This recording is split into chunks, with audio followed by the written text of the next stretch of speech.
Can I start with a clip? Yes, it's your podcast. So before we get into the show and the topics that Dan and Katie have brought and me, can we play this clip from Stephen A's show? Yes. That has to do with me, and I want to unpack it here for a second, Dan. Can we play that clip, please? We begin with Pablo's narcissism. Now that was them on Pablo Torres, my former colleague at ESPN. Great guy, by the way.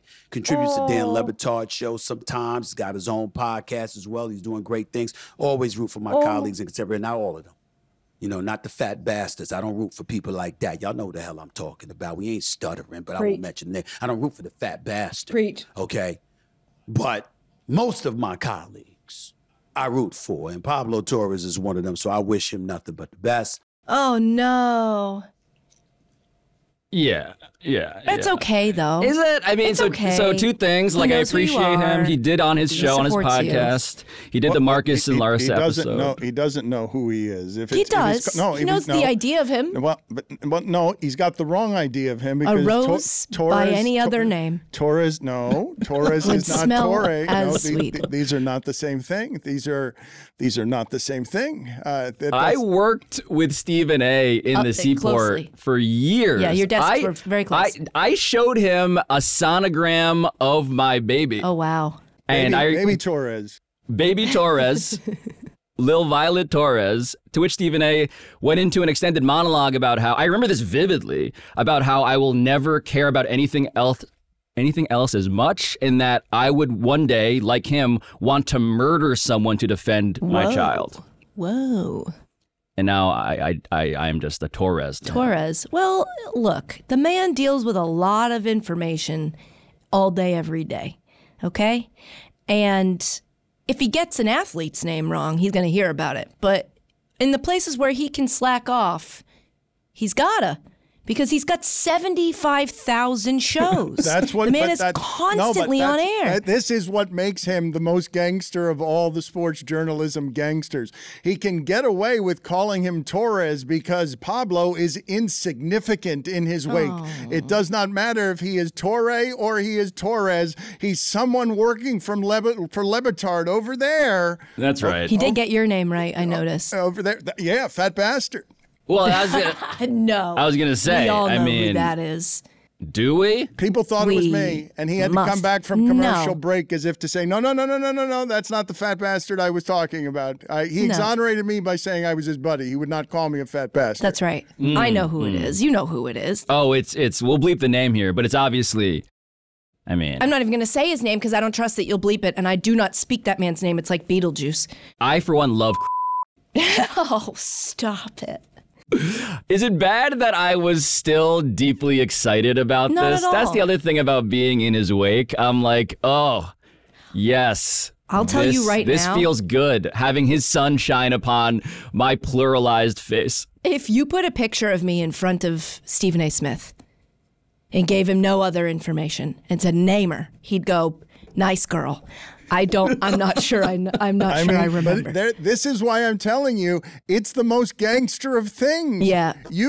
Us little journalists. Barnacles. In his giant wake, whether it's a Torres or a fat bastard or a Le Batard, he is sprouting his wings, and he doesn't. It's the ultimate insult that we can all genuflect and say, yeah, he doesn't need to know your name. Doesn't need to. And now I just want to make it my voicemail message. You should. Yeah. Pablo Torres. Thank you, Katie Nolans.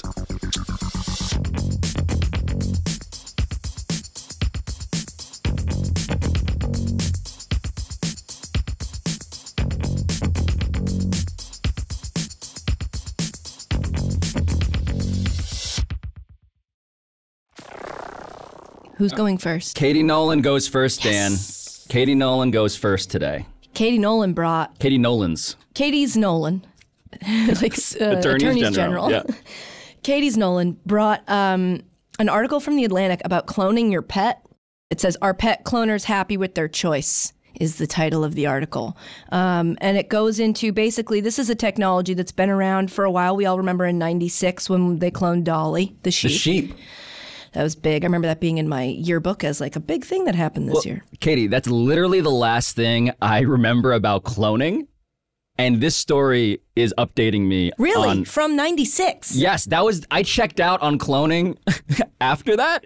And then I wake up to this story and am learning.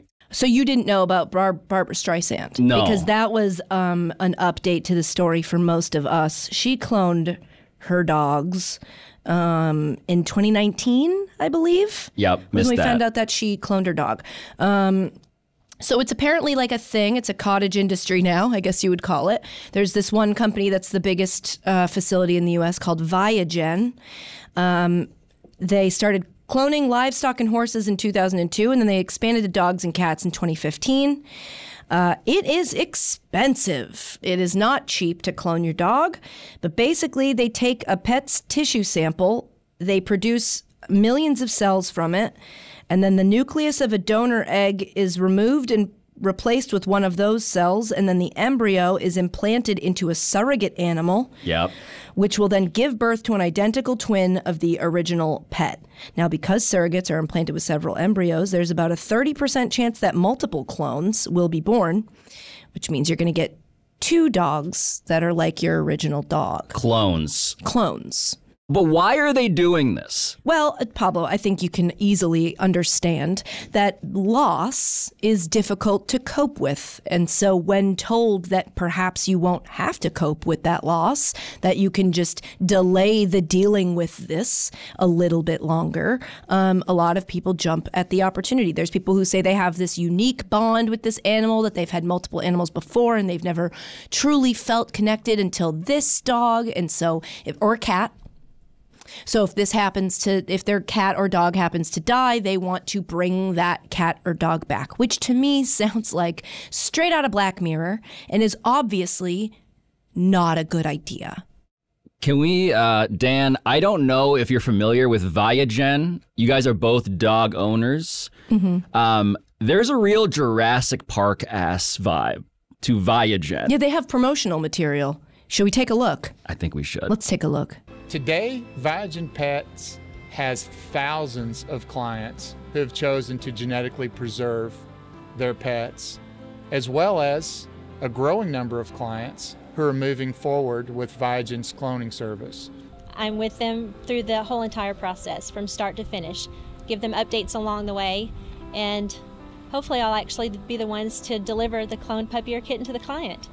I manage the cell culture department. I'm the one that receives your pet's tissue biopsy samples. Clients will call typically and they say, you know, I've got this dog and I've had lots of dogs, but this is the best dog ever. There's something special about this dog. And so I'd like to have another one. The music underneath alone makes me suspicious and cynical about what's happening here. They're larding it with that real friendly acoustic medical disclaimer song. Well, but it's easy to mock, okay? But I really don't know how it is that people want to move around wherever their grief is to scientifically bring back something that aids them coping with losing something. But I think what is funniest about that commercial is just that those people, paid or sincere, are arguing on behalf of, look how sweet it is that we are going to allow you to have a scientific replica that is soulless of the beast you used to love just because you can't cope with this. Like, that as a commercial is uproariously funny by itself, even if you don't want to judge this.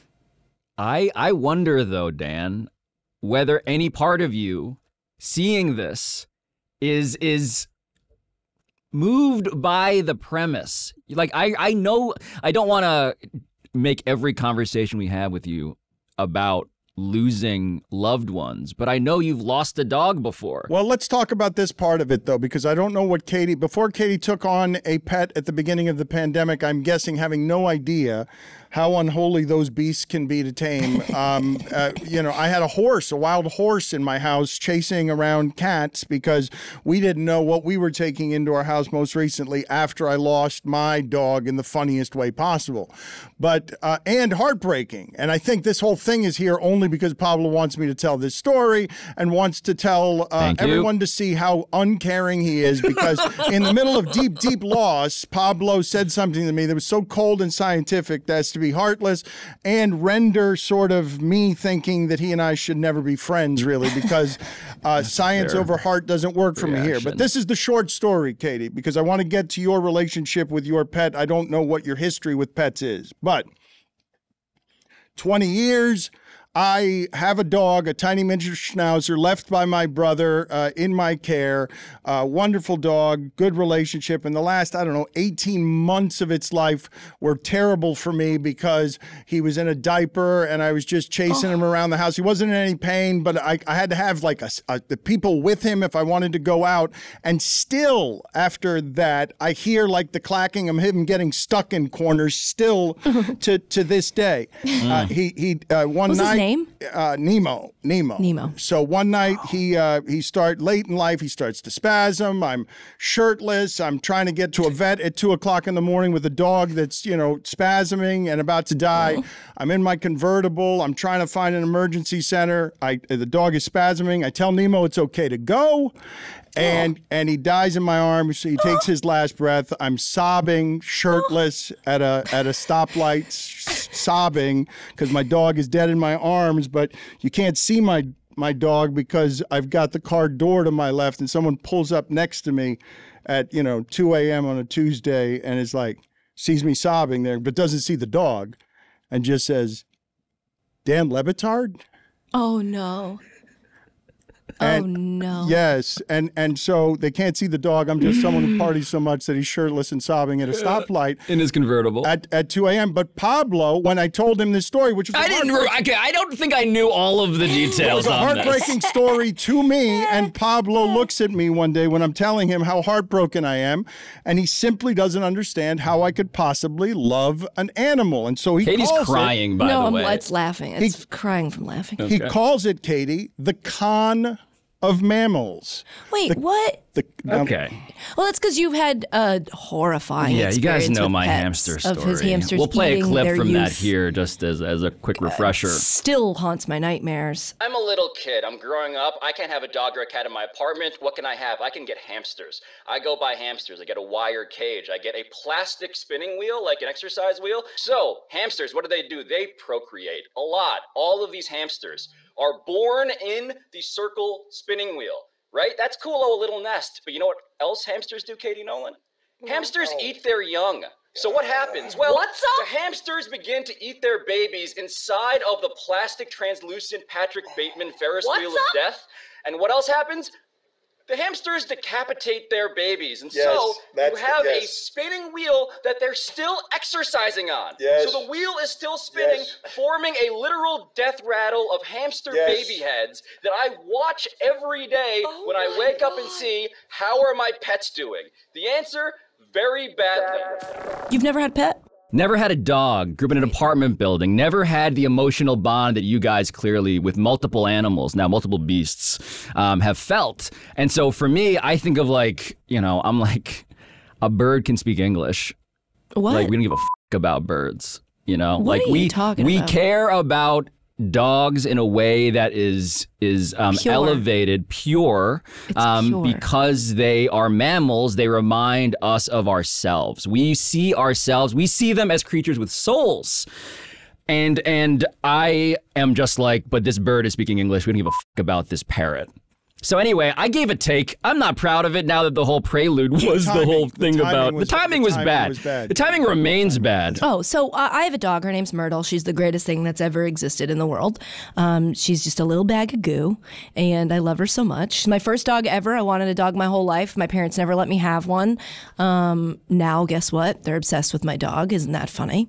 But she's the greatest. I would never clone her because, and this is why, Pablo, what you were saying is interesting to me, where you don't think that they have souls, which is fine. Well, not the same soul. And you say that we only love them because they remind us of us, which again, I think will be very interesting when we take a look at your narcissism test rating at the end of this podcast. But I would think you'd be supportive of cloning because to you, if they don't have souls, then it's like you should just get the same dog and it'll be exactly the same. To me, it's like if I were to make another, there will never be another Myrtle for a million different reasons. But one of them is just that, like, we built our relationship. Yes. She did not come to the house with this relationship with me. We built this relationship. And so, like, it's $50,000 basically to clone your dog. I think this is a very expensive therapy is cheaper than that. Men will clone their dogs. Clone their dogs before going to therapy. It just is like a and look, if it helped you and it helps you cope or whatever, and I'm sure you could cook up like 2 or 3 specific situations where I'd be like, okay, I get that. No, but Pablo's cutting through it, and I'm sorry to cut you off, Katie, but I just think he's cutting through it and saying, hey, Con of Mammals, this is the equivalent of a sex doll. It's not. Well, that's pretty a take. yucky. That's a take that part of me does co-sign, admittedly. In this sense, Dan, this story, the bereavement tool that is a clone dog, it's about us. Yeah. It's about the user. It also feels selfish because there's plenty of dogs out there that need homes. Well, that's the other thing, right? Like, get a dog. No, but that's the apocalyptic part. Real animals that need real care. Let's let them die in shelters, but then let's bring on these science robots so that you can have a coping mechanism. That's not actual. That the care that an actual dog with an actual soul should receive isn't something recreated in a lab. And I also imagine too, when these cloned animals one day in this dystopia get the ability to actually speak English like a parrot. Sure, as they will. They will wonder, like, why the are we worthless to you in this joking manner? We didn't ask for this. I was born inside of a surrogate dog that apparently, like, they're not... Okay, so that part's even crazier. Right? So the surrogate dogs that are birthing these clones, this is the part that appalled me and makes me feel better about, like, laughing at that video or criticizing this act in general. Surrogate dogs are rentals. They lease them from shelters and they fill them, from breeders, sorry. So they lease them with an option to buy from a breeder, and they put the embryos, tons of them, into the dogs, and then the dogs give birth to the baby. They used to give the people who would be ordering their cloned dogs an option to take in the surrogate dog, but then complaints from the people who were ordering the clones, so the customers, they were like, the dog is more, the clone dog is bonded more with the surrogate than with me, and I don't like that. So then they stopped letting them also donate the surrogates. Right. If we were adopted surrogates. If we were to extend empathy to its most extremes, then I would simply say to the both of you, hey, someone who is sad is being made less sad by whatever this purchase is. How about we just let that person be less sad and not judge it with whatever we think about a soul or coping with grief? I just feel like the technology on this, the reason it was jarring to me, why I'm obsessed with this story, is because I woke up one day and this was possible.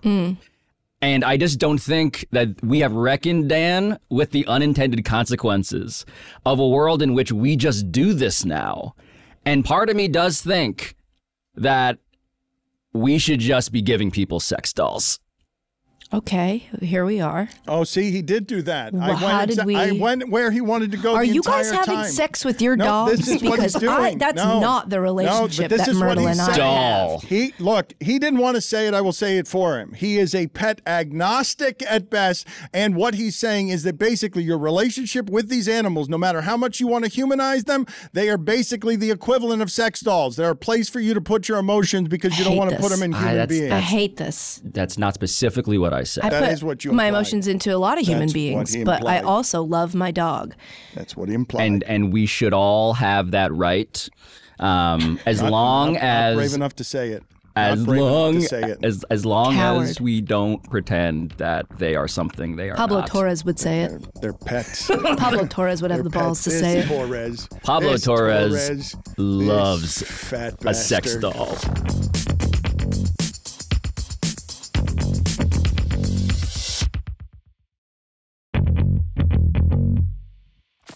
I feel bad about what I did to you guys and to dogs and to mammals as a mammal. Can we move on? Mm-hmm. Okay. Who's next? Dan. I'm next, and I don't. He's insincere, and I'm just telling you that the things that he really thinks, he's not brave enough. He's not brave enough to say the things that he really thinks about how humans shouldn't even have these relationships with animals because they're not humans. Like, all of this is muted. He's hiding. He's hiding behind a mask. Pablo Torre finds out, but he doesn't. Speaking of bravery in opinions, Dan, what do you want to talk about today? Thank you. I'm sorry. So I was reading this story, and I, Katie, am falling woefully behind when it comes to just in general social media. I don't even want to keep up. It's a toxic fire pit, and I'd like to just let it go and fly away and not be addicted to it the way that everyone else is. But HBO executives evidently were creating, and there's a paperwork trail of trolls that they would go to shake the confidence of TV critics. Like, instead of, being confident in the content you're making, still caring in the modern age, because everything's high school. Everything is high school, no matter what age you are, your insecurities are going to show. The idea that Hollywood executives would care for a moment what critics are writing so much that they would try and send an army of bots that way. I just wanted to sort of talk about what it means that these TV executives would care what Rudy Martzke of the modern age, what a critic that has no real power. Why would that affect a Hollywood executive when you're making good content? Well, the story here is fascinating. It's in Rolling Stone, and they have the paperwork, as Dan says. And I think something that we should accentuate here is the idea that this mattered to the most powerful people running the most prestigious television network. Formerly. HBO, Casey Bloys, the head of HBO at the time, was conscripting not just bots, but like lower level employees to get in the replies of like Alan Sepinwall, right? Noted TV critic, to respond to tweets that they had about their thoughts on like the show The Nevers, apparently, which was a show that came out in April 2021. Never's heard of. Same. It was a Joss Whedon steampunk fantasy series. That's why I've never heard of it. Yep. And Rolling Stone's own TV critic, Alan Sepinwall, gave it a 2.5-star review. And so here is in this lawsuit filed by one of the lower level employees who was told, please go be a burner account for Casey Bloys. He was told to tweet, quote, Alan is always predictably safe and scared in his opinions. And just got into the mentions. And there's this pattern of this where this guy would create an account named Kelly Shepard. Okay, Kelly Shepard is a self-described Texas mom and herbalist who would reply to Alan Sepinwall's tweets, word for word the things that he had been instructed to say. And it goes on and on. Like, here's one that Casey Bloys had literally dictated to have said, quote, maybe our friend, this is in response to the Nevers again, maybe our friend needs to say what a shock it is that 2 middle-aged white men are shitting on a show about women. Like, just planting in a way to get back at these critics. And all of it reminds me, Dan, like, it doesn't matter, but it matters to them. Oh, but it's of course it matters to them. But it's not just, look, it's not just getting back at the critics because you're sensitive or because we all want our work judged in a way that's friendly and has a lot of applause. The part that I'm more interested in is sending an army of people at the TV critic who has now had an opinion about your thing, and then those people rattling at the mental health of Alan Sepinwall, who dared to be a critic and now is reading that his mentions are sort of meant to bring the war back to him. Okay, criticize us. Now we're going to bring something your way that feels like it's the real world, but is just 7 people we've paid to actually attack you. Yes. That's most of the internet now, is that everything you see could be a paid bot. You saw it with, like, on a more serious scale with the I'm afraid to even say these 2 names out loud publicly, but Johnny Depp and Amber Heard. That whole trial, everything online was like a what do they call it when you have a bunch of bots? Astroturfing. Astroturfing. It's like a thing. now that you can pay people to change the online narrative in regards to your story. So it seems like you have a lot of support that then garners real support that then becomes a thing instead of just not happening that way. And it's like controlling the narrative. That's why like people always say you can't put too much stock in Twitter replies, but X replies you can put zero stock in because you have no idea who they are. And who the more we're on the internet, the more we're going to start faking things on the internet, the more things are going to stop being real entirely. Do people understand? I'm just curious because my parents used to tell these stories about how communism crept in, and it obviously wasn't technology, but it was these things. It was techniques to inflame propaganda from sides that would bring communism, because people who have lived in freedom all their lives don't know that it, or maybe don't really understand that it requires unrelenting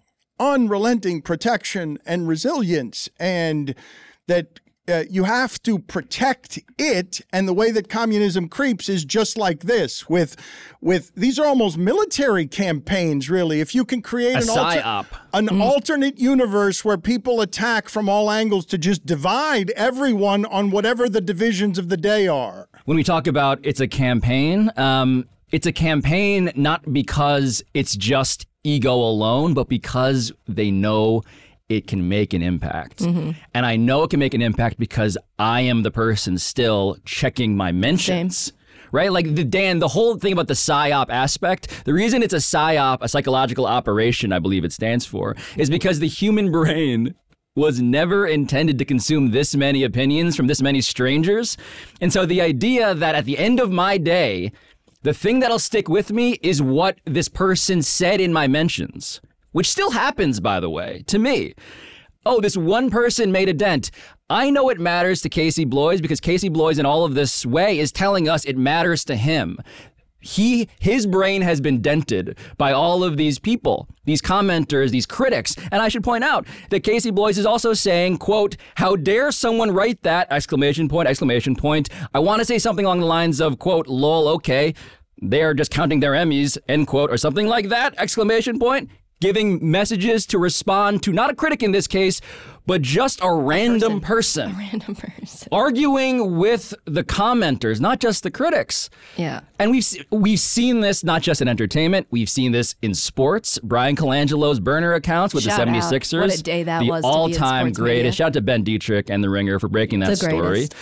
But James Comey had a burner account, former director of the FBI. Stuff that he wanted to say that he could not say under his own name. Kevin Durant. The list is endless because the human brain cannot reconcile the idea that this person personally talking about me in public is not consequential. Of course it is to us. I also think it reinforces this idea that if you have something to say, you can't respond. Like the whole reason he felt the need to task this to somebody below him and to say specifically in the text, we need this to be removed from us. It can't come back to us, which maybe don't write that in a text if that's really the plan.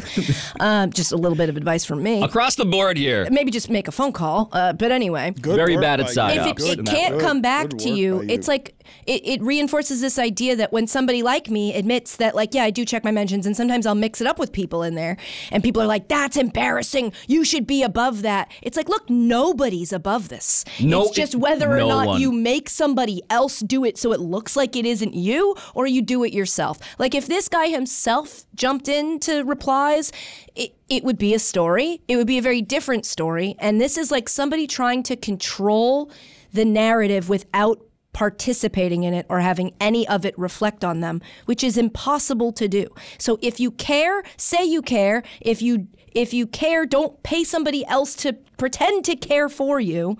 Get in there and mix it up. There is perpetual ego measuring in a way that makes me feel, Dan, this brings us back to Kevin Durant, right? He's maybe the most famous user of burner accounts.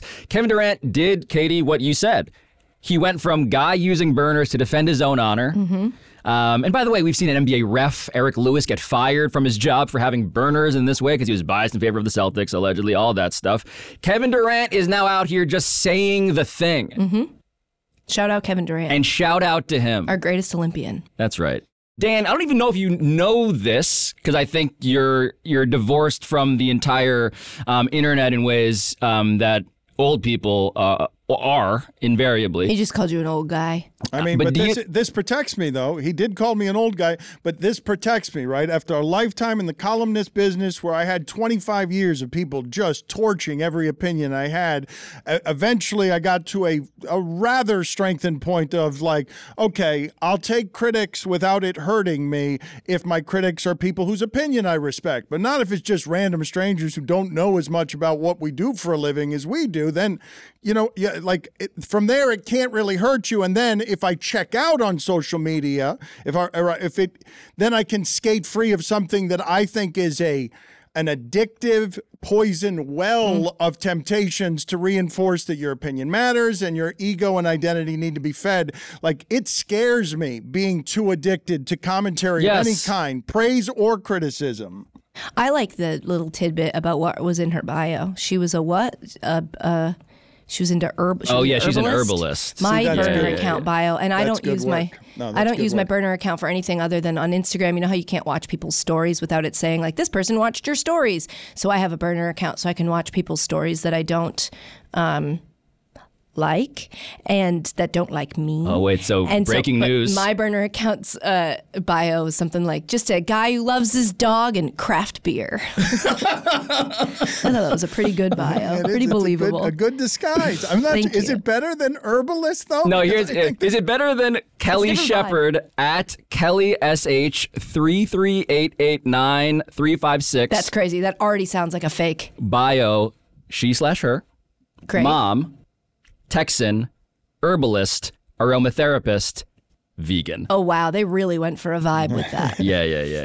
If you're going to use your burner account to send tweets, which again, I don't, but if that's the purpose of your burner, as this one was, you've got to make sure you also tweet about random other stuff. Had a sesame bagel today, just so that when somebody clicks on your account, they don't just see at Alan Sepinwall constant, because then they're going to put two and two together. It's the number one, it's how they caught Colangelo. Yep. It's like there are no other tweets about anything else except this very specific thing. Another pointer, if you're gonna do that, maybe don't have it operated by a lower level employee that's going to sue you later for being asked to do this. 100%.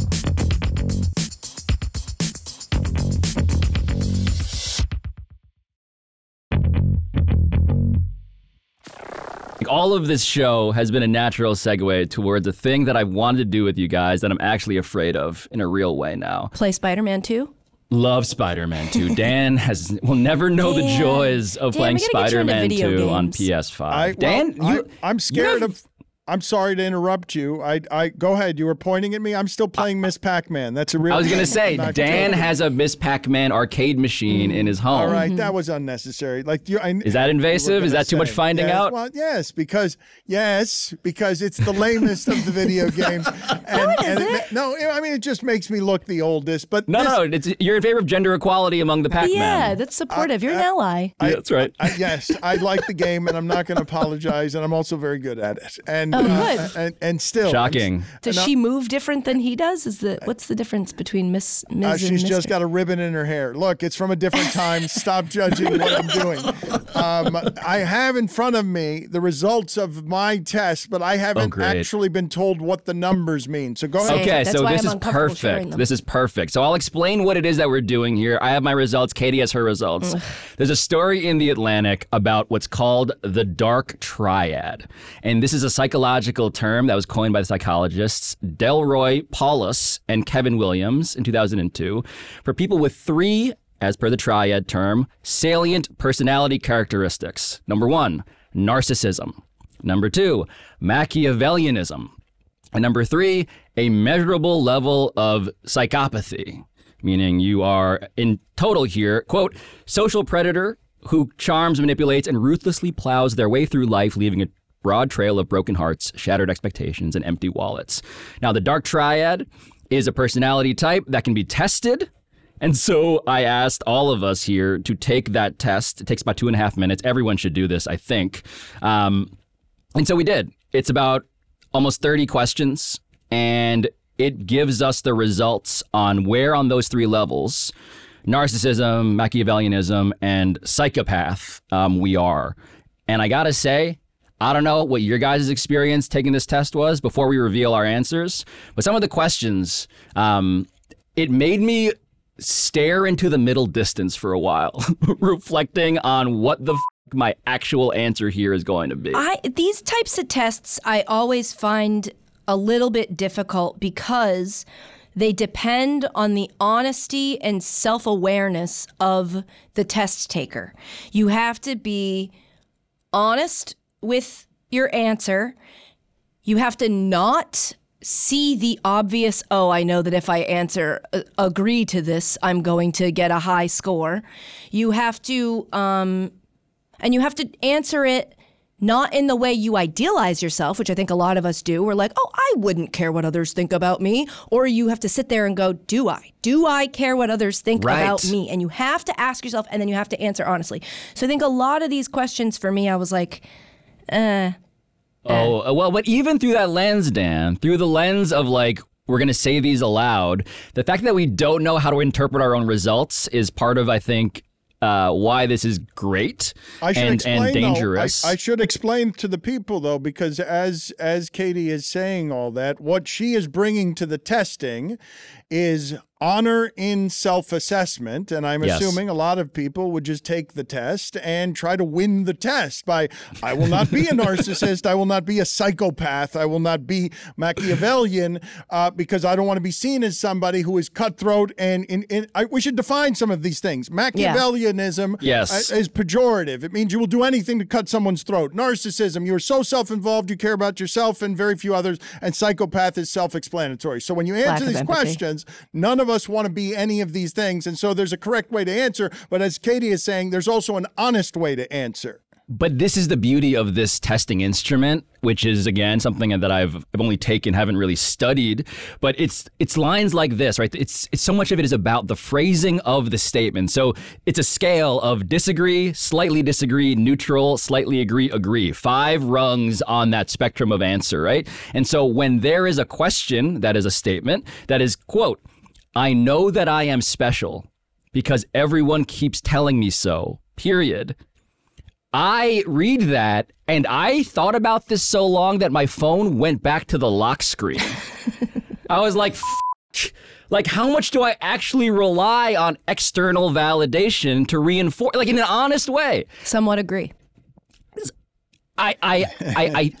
is where I think. Wait a minute. So you're being honest, so honest with yourself that you're not sure that you like who's looking back at you. That correct. These silly questions are making you think about yourself in a way you had not explored before this silly 3-minute 30 question test. I thought about like my mom encouraged me when I was younger, like telling me I'm smart and special, and I was like, wait a minute, I did not think about that. Is she in the everyone? Like, do I actually have the confidence? Why do I feel so good when people tell me that I am special? Right, that's what I was dealing with, and I think I settled on slightly agree. Yeah, I did too. But by the way, another question, like, oh my God, I mean, this one, Dan, this is where it hurt me. Right, I like to get acquainted with important people. Yeah, you are a full agree. If you could do agree so hard my fingers are falling off, that should be the one that you hit. If I could write in maximum agree, I would have had to, for honesty. Well, what is sake. that? Let's explore that for a second before you get into the results of the testing, because when you need the validation of Stephen A. Smith, and you hate to admit it to yourself, but you'll take it. Oh. You'll take it as the validation, even if it's it's a pathetic. Even if it's Torres, like honestly, the faint whiff of the man's boot gives you orgasm. It's pathetic. It's pathetic. Like you have to have more self-respect. You won't even than let that. you lick it. You have to. Aphrodisiac ass boot is getting me horny. No, Dan. Here's a question that I want to know how Dan answered in his memory. Right? Dan didn't answer these honestly. Here it is. Well, statement. But I will say I answered it quickly. I was not pondering my existence as I answered them, but I also was not trying to win the test. I did want to know. Well, how cutthroat am I? Yeah, no. But how cutthroat am I? Well, what question? Statement. Yeah. Quote. It's true that I can be mean to others, period. noticeable silence from everybody as we ponder I thought you what said you we're wanted answering. to know what Dan would say. Well, what did we all say to that? So for No, me, but he made me think about it, Katie, the way that I did the first time, because can I be mean to people? I slightly agree, but I don't want to ever think of myself as a person who lands mean. So it doesn't mean I don't. It means it forces me to look into a place like I can't go neutral there. I have to slightly agree with that because too often without intent, I hurt people and it can feel like cruelty and I didn't know I was doing it. It doesn't exonerate me that I didn't intend it. Yeah, same. I think if you answer disagree to that, for me, that would make you narcissistic. Yeah. Because that would mean that you think you couldn't possibly mean so this is where the test is which testing would mean us, that yeah. like you're so to me it was like, look, people have told me that something I have said has hurt them before. So I have to acknowledge that yes, slightly, I guess I could be. I don't look at myself as mean and I try very hard not to be mean, so I'm not going to say agree, but I would have to slightly agree. I would have loved to click neutral or slightly disagree, but I'm being honest with myself. But I want to be an empath. I like to be an empath, and an empath would know. To admit that you're mean is to say that you have blind spots about you. You are not the most empathetic. You are not caring enough. You are a failure as someone who cares appropriately. What about this one, though? I insist on getting the respect I deserve. Period. All of these things, by the way, when you see them through the lens of sports, it's like, I insist on getting the respect I deserve is like the definition of like Mamba mentality, right? Like that's what it means to be an alpha. It's, of course, I will get what I deserve, what I have earned. The hard one for me was something about celebrity. When it was like, I want to be how did you treated guys like a answer celebrity, that and one? I was like, well, that's a tough one to answer because we have some it's not the degree exact of phrasing of it, but it was something. No, like, it's do you consider yourself a celebrity or essentially that? Which was tough because it was like yes. the guise of what I do, I don't. I know that I am the lower of the, but in the guise of this test, to be honest, I'd have to say like slightly agree. Yep. But it doesn't take into account that like maybe that is your job. Maybe that is what you do. Maybe you are that. I think the point, Dan, is that the jobs we do are by definition blurring the line between narcissism and normality. Like it feels like I think it would be impossible to do this for a living and score a 0 on the narcissism part of this. Agreed. Because there's another thing that was like, I like being the center of attention. Right. It's like you can't say, there are situations in which I don't, but I also sit here and I tweet a link that says, watch me talk.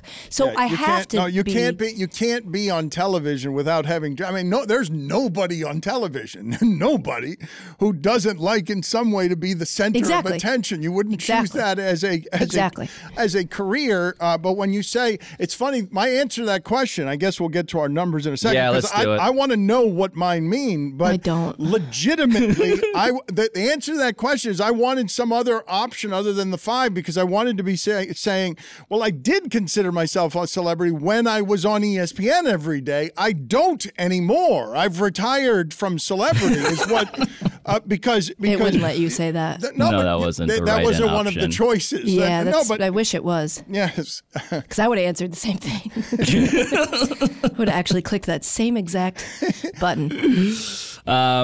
Should we give some of our scores to give context here, and then we can explain them? I don't know what they mean here. Me I'd neither. like to know what they mean. So I got a 2 on Machiavellianism. Okay. I got a 2.7. Oh God. What'd you get?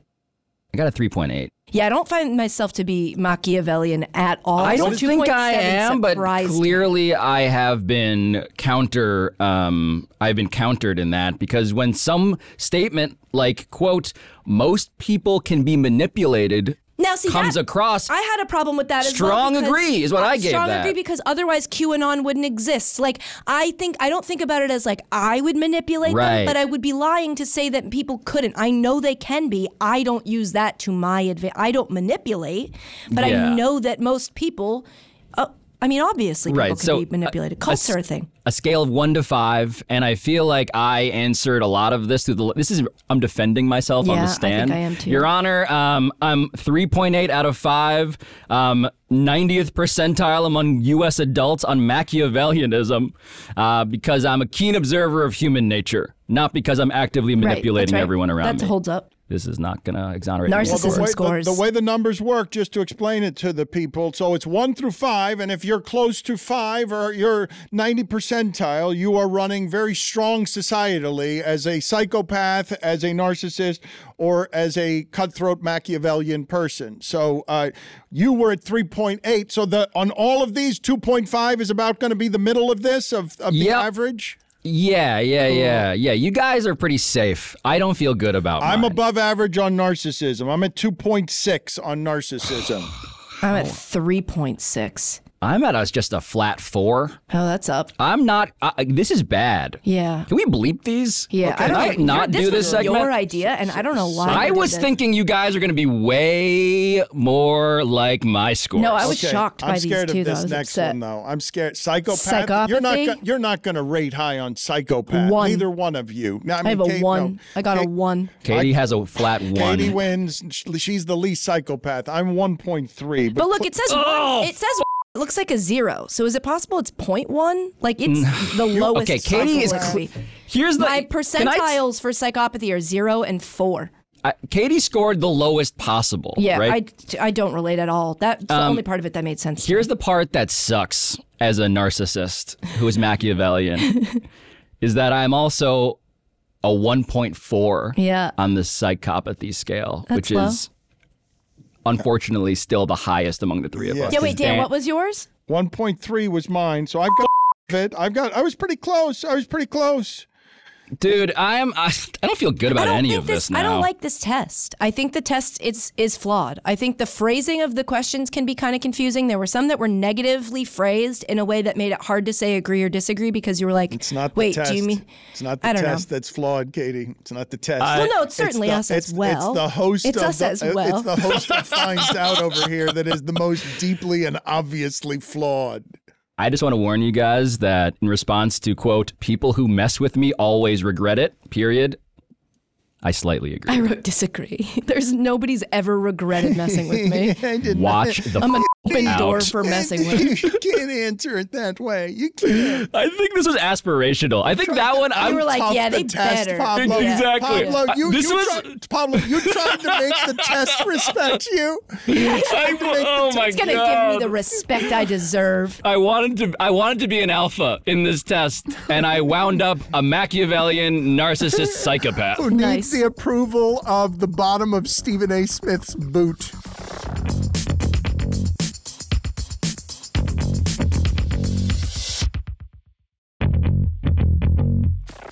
So in terms of what we found out today, I think it's self-explanatory, for me at least. Yeah, I found out that I'm obsessed with myself. Yeah. While also definitely being a person who likes to think that I am definitely not obsessed with myself. That's the number one trait of a narcissist is thinking you're not narcissistic. Yeah, I should have read the fine print on this test. My wife is going to have a field day with this when she gets my results, incidentally. I want to give this to an ex-boyfriend because I think he would score very high on all 3. Oh, I would suggest to people listening to this, if you think that you are in any kind of abusive relationship with a partner, go read about narcissists to see if any of the behavior speaks to you, because people who would come high on these narcissist lists could, Pablo, be psychopaths. Like, they could be dangerous manipulators if they know how to trick you into getting into an imbalanced relationship. Well, 1 in 14 people in an international population sample qualified as dark triad members. Thankfully, I think we did fall short of membership. Good. What does it have to be? Do you know the threshold? I don't. I'm just going to hope. You're just going to say. Yeah. That feels right. We're good. What did Pablo Torre find out today? That when the testing that may be flawed and the people may be flawed, they get together and try to win the test. We're good people, according to the We're the good ones. The 3 of us, the light triad. That's right. People have been calling us that. I've heard it in internet comment sections, and it may just have been a guy from HBO, but it has definitely been said. The light triad. All right, end of the show. show. What would a narcissist not do? Oh, yes, he would credit everyone who is responsible for his success. So Pablo Torre Finds Out is produced by Michael Antonucci, Ryan Cortez, Sam Daywig, Juan Galindo, Patrick Kim, Neely Lohman, Rachel Miller-Howard, Ethan Schreier, Carl Scott, Matt Sullivan, Chris Tuminello, with studio engineering by RG Systems, post-production by NGW Post, a theme song by John Bravo, of course, and, God, I am never going to hear the end of this, am I? Okay. I'll talk to you soon.